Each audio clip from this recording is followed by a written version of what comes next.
జగన్ వెనుక మరో కార్పొరేట్ శక్తి జనంలోకి వెళ్లకుండానే గెలవాలనే ప్లాన్ అంతా సోషల్ మీడియాలోనే ప్రచారం జరగాలి. కొత్త కార్పొరేట్ కంపెనీకి కాంట్రాక్ట్ ఇచ్చిన జగన్ ఏంటా జగన్ పర్యటనలో ఏదో కార్పొరేట్ వాసన వస్తుంది అని ముందు నుంచి సందేహిస్తూనే ఉంది బీసీవై పార్టీ. ఆ అనుమానమే నిజమైంది. అనుకున్నదే జరిగింది. జగన్ జనంలోకి వచ్చే విధానం వెనుక ఓ డిజైన్ కనపడుతూ వస్తుంది మొదటి నుంచి.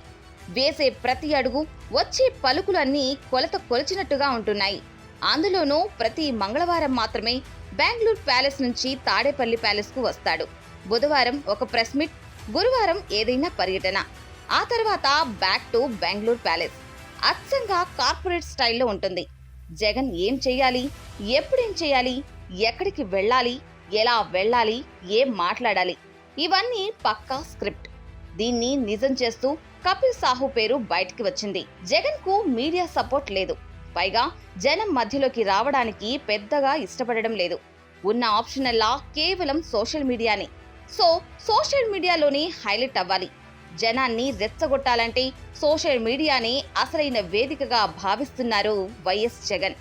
నిన్ననే సజ్జల రామకృష్ణారెడ్డి సైతం సోషల్ మీడియా వింగ్ కు ఆదేశాలిచ్చారు. అంటే సోషల్ మీడియా ద్వారా జనంపై, ప్రభుత్వంపై విరుచుకుపడడానికి పెద్ద ప్లానే చేస్తున్నారు. జగన్ జనాన్ని చీదరించుకుంటాడనడానికి ఇదే ఉదాహరణ. కేవలం ఎన్నికల్లో గెలవడం కోసం, ఎలక్షన్ స్టంట్ కోసం మాత్రమే జనాల్లోకి వచ్చి మాడు మీద చేతులు పెట్టి నుదుటి మీద ముద్దు పెడతాడు. ఇదంతా ఎన్నికల్లో గెలవడం కోసమే.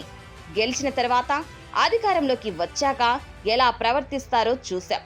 జనం మధ్యలోకే పెద్దగా వెళ్ళడు. వెళ్ళినా పరదాల మధ్యలోంచే వెళ్లేవారు.